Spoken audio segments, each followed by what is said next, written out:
Hey there, it's Dr. Susan Pierce Thompson, and this week I want to talk about the impact of our obesity, our obesogenic food environment, the ultra processed foods, and our addiction to them, and now our fascination collectively with GLP-1 weight loss drug medications on our healthcare costs and the businesses that are absorbing those costs, and all of us and our health insurance premiums that are going up. So health insurance premiums have been going up. I don't know if you've noticed. At Brightline Eating, we pay for 100% of the healthcare costs of our employees. And, when we started our company 11 years ago, those costs were like this per employee, and then they grew, and then they grew, and then they grew, and then they grew. And I'm not sure, but they might be 5 times higher than they were 11 years ago. I could be wrong about that, but they have grown a lot, and they're growing by 25% a year, something like that. It is astounding how hugely healthcare costs are going up just for the average person. Now, our employees, are lucky we absorb that cost for them, but they experience it because we're not able to raise salaries as fast as we would if we weren't absorbing all those healthcare costs. It's an issue. And in 2024, in a lot of states, Blue Cross Blue Shield, which is one of the biggest healthcare companies, registered losses because GLP-1 medications are now making up 10% or more of all their pharmacy spends. Like, it's getting really expensive to pay for this stuff, y'all. And diabetes is still on the rise. Obesity is still on the rise. Heart disease is still on the rise. The food industry is making out like bandits. And yeah, we're all left holding the bag. So here's what's interesting. 11 years ago, when I first got the message to write the book Brightline Eating, and I got the message sitting in my morning meditation, like that's what felt like it happened, right? Like the universe just said that I needed to write a book called Brightline Eating. What it felt like at that time was I was sitting there aware of some information that addiction was driving a lot of our obesity, that bright lines, clear boundaries against sugar, flour, snacking could be used effectively by anyone who wanted to lose their excess weight and keep it off, to experience food freedom, shed their excess weight, and that bright lines work. And that although most people don't think they work because they think you have to eat to live, so therefore you can't eliminate all food groups, but they're not thinking clearly, right? Sugar's not a food group, and you absolutely can eliminate sugar. And what's more, when you do, you don't crave it. You stop thinking about it. Over time, you really do. And I knew that I was aware of all this stuff, and I became aware just prior to that meditation session. Just before that, I was reading this book by Roy Baumeister called Willpower, and I read that book knowing quite a bit about Roy Baumeister because I used to teach psychology in college, and in my Psych 101 class, I was often saying, like, here's another subfield of psychology that Roy Baumeister founded. He's one of the most prolific, brilliant, consequential psychologists in the world. He's written more articles, more books than anyone I know, or I know of. And in his book, Willpower, he was talking about bright lines and what they are and how they're good for issues of temptation and willpower control. And then he wrote this sentence that was something like, bright lines may be great for, bolstering your willpower in lots of scenarios, but they obviously won't work for all problems. A dieter cannot abstain from all food. And it was just after that I had this meditation where the universe said, write a book called Bright Line Eating. And the feeling was that the gap, the chasm, the need, the lack, the vacuum in the world of ignorance, of darkness, of lack of understanding on this topic that I knew so much about and that I was living and breathing in and kind of assumed everybody knew about.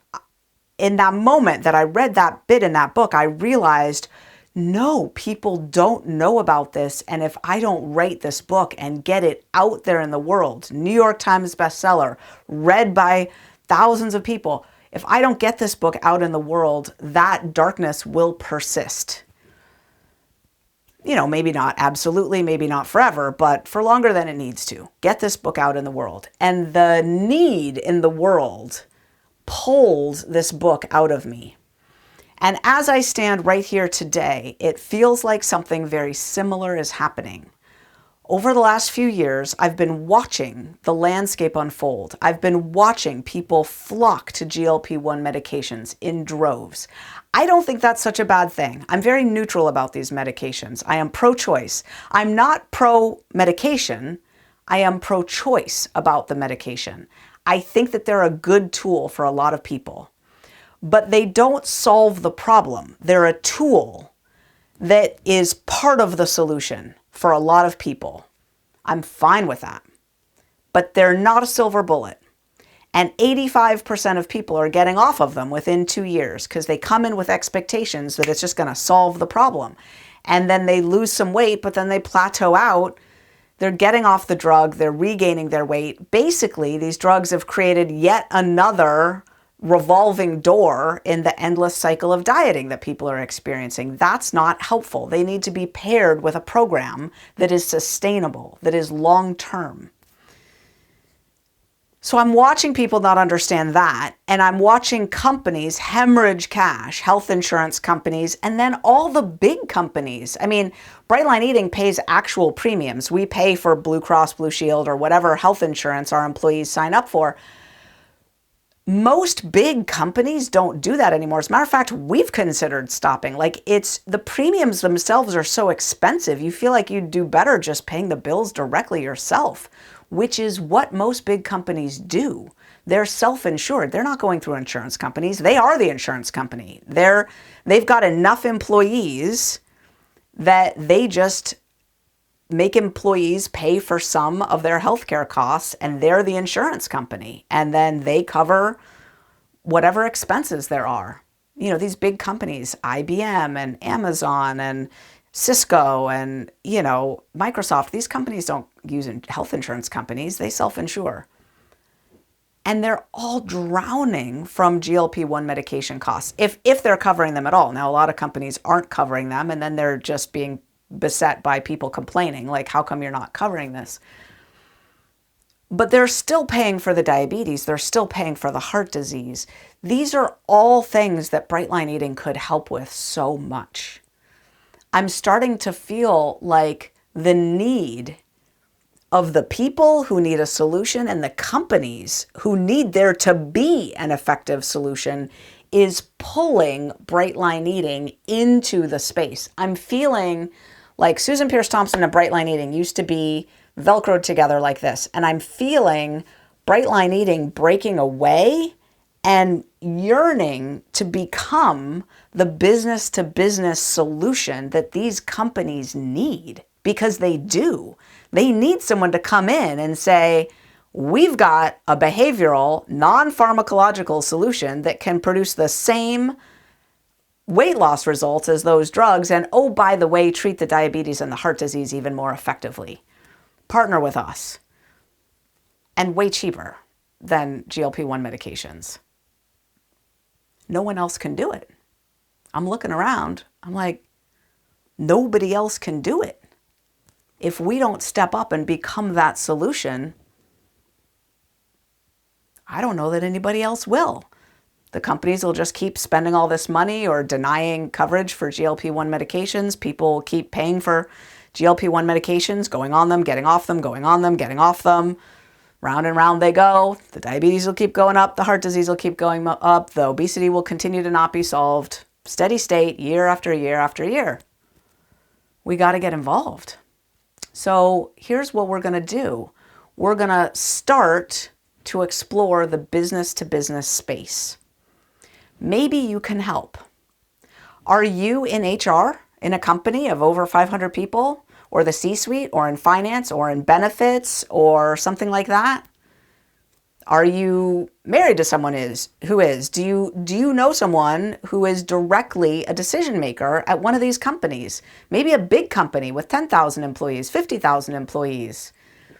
We're curious about hearing from you, and maybe we could work together to do a little program in your company with Bright Line Eating, save you guys some money. Maybe it would be just simple, like you'd let your employees know that Bright Line Eating was covered by the FSA, HSA, HRA dollars that they've already got in their account. Maybe we would partner more deeply and actually you would pay for part of the Bright Line Eating boot camp, and they would pay for some, and you would get the benefit of your healthcare costs going down. Whatever, we could find potentially a way to work together to see if we can start to directly work with businesses to help to solve this hemorrhaging of cash that's happening from the ill health caused by our terrible food environment and people's addiction to those foods.